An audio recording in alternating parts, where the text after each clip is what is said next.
전 세계를 수천조 번에 수백조 번의 가로 세로 높이로 잘라서 1cm나 0.3cm, 0.1cm 자유롭게 좌표와 숫자 방식의 내비게이션 맵 지도를 만들 수 있는데요. 이것은 자동 항법 장치도 만들 수 있습니다. 드론 같은 거 또는 뭐 어떻게 자율주행 차량 또는 로봇, 그다음에 어떤 군사적인 모든 목표, 미사일과 이런 것들을 KGB 같은 것도 이렇게 드론 같은 것도 그리고 자폭 드론도 이 기술을 사용하게 돼 있습니다. 그 A사례에도 그렇고요. 뭐 그다음에 자율주행 차량, 로봇, 드론뿐만 아니라 진공 청소기 로봇 같은 것들 집안을 카메라 촬영으로 해가지고 가로 세로 높이로 또는 전파로 좌표와 숫자로 만들어서 이와 같이 두 군데만 청소하고 다시 이렇게 제 집으로 돌아오는 이런 것도 있을 수 있어요. 그래서 자동 항법 장치로서 드론을 5군데 찍어놓으면 그 돌아오면 농약 살포하거나 자동 명령을 이렇게 촬영하거나 군사적인 목표를 공격합니다. MBC 18일자 뉴스 11월 18일자 뉴스 투데이에서 오토파일럿 기능이라는 것은 이건 자동 항법 장치를 의미를 하는 거기 때문에 내가 이거를 드론을 이용해서 이렇게 빌딩 청소도 할 수 있다. 빌딩 청소도 이렇게 해가지고 가로 세로 높이로 해가지고 좌표와 숫자 방식으로 정확히 청소할 수 있다. 0.1cm라도 가능해. 정밀한 청소가 가능한 거죠.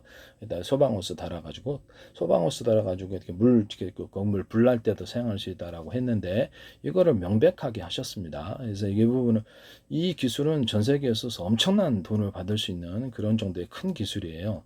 팬티 하나에 구멍 뚫고도 전 세계 특허났습니다. 오토파일럿 기능을 적용한다는 것은 자동으로 이렇게 좌표와 숫자 방식으로 빌딩을 촬영을 하고 그에 대해서 정확한 지점을 촬영한다는 게 청소가 가능하다. 전면을 다 청소하지 않고 부분적으로만 이렇게 청소할 수도 있어요.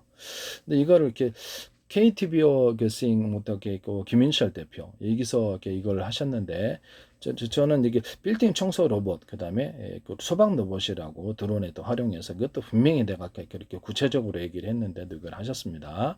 이것은 제 기술이라는 것을 말씀드립니다. 제가 외국에 만약에 이 좌표화서 방식을 팔게 된다면 이건 상당히 문제가 될 수 있는 그런 부분이다라는 걸 말씀을 드립니다. 제 페이스북에 국정원 행정안전부 노동부 경찰청 주한미 대상 서울시 인천시 전 세계 모든 기관 서울시 인천시 이런 전국 국가의 모든 기관이 굉장히 광고를 많이 내셨는데 9월로부터 지금 이런 현상이 일어나고 있어요. YTN에 저기 플라스틱 창문이라든지 기존의 유리창에 플라스틱 창 덧붙여서 깨지지 않게 하는 거, 단열을 이루는 거.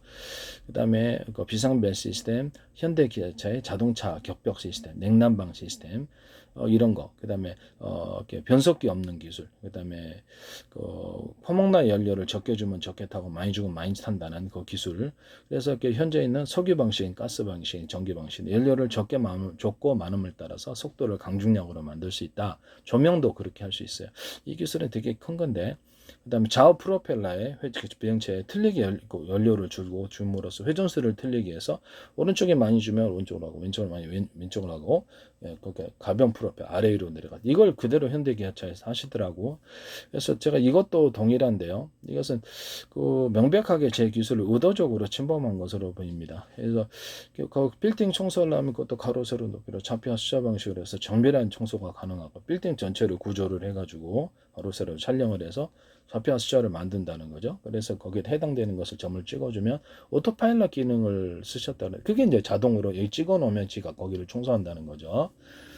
사람이 일일이 이렇게 드론 조종하지 않고 뭐 군사적인 목표물 같은 경우에는 모든 항공기에도 그렇고 자동으로 이제 앞으로 무인 체계가 이렇게 발달하게 될 텐데 로봇도 그렇고 로봇개도 그렇고 배도 그렇고요.